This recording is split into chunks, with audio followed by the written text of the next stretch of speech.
രാവിലെ ആയപ്പോൾ തന്നെ എല്ലാവരും കൂടെ ചേർന്നങ്ങ് ഹാർബറിലോട്ട് വെച്ച് പിടിച്ച് എന്തായാലും അവിടെ ചെന്നപ്പോഴത്തേക്ക് കുറച്ച് ഞണ്ടും കുറച്ച് ചൂരമീനും ഒക്കെ കിട്ടി. എല്ലാം കൂടെ കെട്ടിപ്പെറുക്കി വീട്ടിലോട്ട് എത്തി. നേരെ ഞണ്ട് വൃത്തിയാക്കാൻ വേണ്ടി ഞാനും സിന്ധുവും ഇരുന്നു. അപ്പോഴാണ് എന്നെ പിടിക്കണ്ട, ഞാൻ പിടി തരൂലെന്നും പറഞ്ഞിട്ട് ഇങ്ങനെ അങ്ങ് 2-3 ഞണ്ടെടുത്ത് ഓടുന്നുണ്ടായിരുന്നു. എന്തായാലും അവനെ എല്ലാം പിടിച്ച് നേരെ വെട്ടി എല്ലാം വൃത്തിയാക്കി വന്നപ്പോഴത്തേക്ക് തന്നെ ഒരു സമയം പിടിച്ചു. പിന്നെ അവിടെ നിന്ന് ആ വെട്ടി വൃത്തിയാക്കി വെച്ച ഞണ്ട് ഇനി ആരായിരിക്കും കറി വെക്കാൻ പോവുക എന്നുള്ളൊരു ചിന്ത വന്നപ്പോഴാണ് സന്തോഷേട്ടൻ പറഞ്ഞത് ഇന്ന് ഞണ്ട് റോസ്റ്റ് ഉണ്ടാക്കാൻ പോകുന്നത് ഞാൻ തന്നെയാണ്. എന്നാ പിന്നെ മുതലാളി അങ്ങ് ഏറ്റെടുത്തോളൂ എന്ന് പറഞ്ഞു. 2 ഷെഫ്മാരാണ് പാചകം, 3-ാമത്തെ ആളെന്ന് പറഞ്ഞാൽ ഞാൻ കള്ള ഒടിച്ചിങ്ങനെ നിൽക്കുക. സ്റ്റൗ വേറെ ഇല്ല അല്ലേ?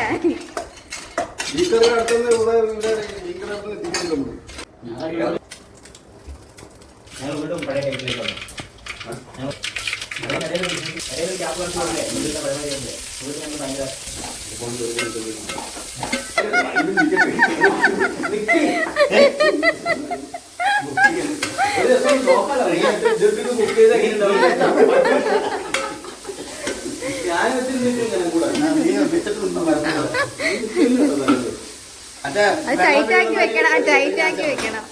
സന്തോഷം വളരെ സീരിയസ് ആയിട്ട് നിന്ന് ഞണ്ടോസ്റ്റ് ഉണ്ടാക്കുന്നത് ജയന് സഹിച്ചില്ല എന്ന് തോന്നുന്നു. എന്തായാലും ജയൻ എന്തെങ്കിലും തമാശ ഒപ്പിക്കുകയും എല്ലാവരും കൂടെ കൂട്ട ശരിയായി ബഹളമായി. ഇനി കുറച്ച് നേരം കാര്യത്തിലേക്ക് കിടക്കാം. ആദ്യം ഉരുമ്പി അടുപ്പത്ത് വെച്ചു, അതിലേക്ക് എണ്ണ ഒഴിച്ച് എണ്ണ ചൂടായി കടുക് പൊട്ടിച്ചതിന് ശേഷം കുറച്ച് സവാള അരിഞ്ഞതും പിന്നെ കുറച്ച് പച്ചമുളകും ഇഞ്ചിയും വെളുത്തുള്ളിയും പേസ്റ്റ് ഇത്രയിട്ട് നന്നായിട്ട് ഇളക്കിയെടുത്ത് അതിലേക്ക് പൊടികളായ മഞ്ഞൾപ്പൊടി, ഗരം മസാല, മുളക് പൊടി, മല്ലിപ്പൊടി, കുരുമുളക് പൊടി ഇത്രയിട്ട് നന്നായിട്ട് വീണ്ടും ഇളക്കിയതിന് ശേഷം കുറച്ച് തക്കാളി ഇട്ട് കുറച്ചുകൂടെ കറിവേപ്പിലയിട്ട് വീണ്ടും നന്നായിട്ട് മിക്സ് ചെയ്തിട്ട് വേവിച്ച് വെച്ചേക്കുന്ന ഞണ്ടെടുത്തിട്ട് നന്നായിട്ട് ഇളക്കിയെടുത്ത് കുറച്ച് മല്ലിയിലയും വിതറിയിട്ട് അങ്ങോട്ട് എടുത്ത് കഴിച്ചാൽ മതി എന്നുള്ള മട്ടായി നല്ല മണം വരുന്നുണ്ടായിരുന്നു. എന്തായാലും എങ്ങനെയെങ്കിലും ടേസ്റ്റ് നോക്കണം എന്ന് പറഞ്ഞിങ്ങനെ കൊതിയും പിടിച്ചിരുന്നപ്പോഴാണ് സിന്ധു ഓടി വന്ന് ടേസ്റ്റ് നോക്കിയത്. ആ സിന്ധുവിന് ഒരു രക്ഷയില്ല എന്നുള്ള കമൻറ്റ് കേട്ടപ്പോൾ എനിക്ക് ചോറുണ്ടെന്നുള്ളൊരു കൊതിയായി. അപ്പം ഞാൻ തന്നെ ടേസ്റ്റ് ചെയ്തേക്കാമെന്ന് വിചാരിച്ച് സന്തോഷത്ത് പറഞ്ഞു വേഗം തന്നെ ഇത് ഇറക്കി വെക്കി കുറച്ച് കുലുക്കിയൊക്കെ കാണിച്ചിട്ട് ഇറക്കി വെക്കാൻ പറഞ്ഞു. അങ്ങനെ അദ്ദേഹം കുലുക്കിയൊക്കെ കാണിച്ചിട്ടൊക്കെ ഇറക്കി വെച്ചിട്ടുണ്ട്. ഇനി അടുത്ത ഞാൻ ഷോ കാണിക്കാൻ വേണ്ടിയിട്ട് വേഗം തന്നെ ചാടി കയറിയിരുന്ന് ഒരു ഞണ്ടൊക്കെ എടുത്ത് ടേസ്റ്റ് ചെയ്യാനൊക്കെ എടുക്കുന്നുണ്ട്. അപ്പോൾ ഇതുപോലെ ശരിയെന്ന വീഡിയോസ് ഇഷ്ടപ്പെടുകയാണെന്നുണ്ടെങ്കിൽ ലൈക്ക് ചെയ്ത് സബ്സ്ക്രൈബ് സപ്പോർട്ട് ചെയ്യുക. അടുത്തൊരു വീഡിയോ ആയിട്ട് വരുന്നവരേക്കും ബൈ.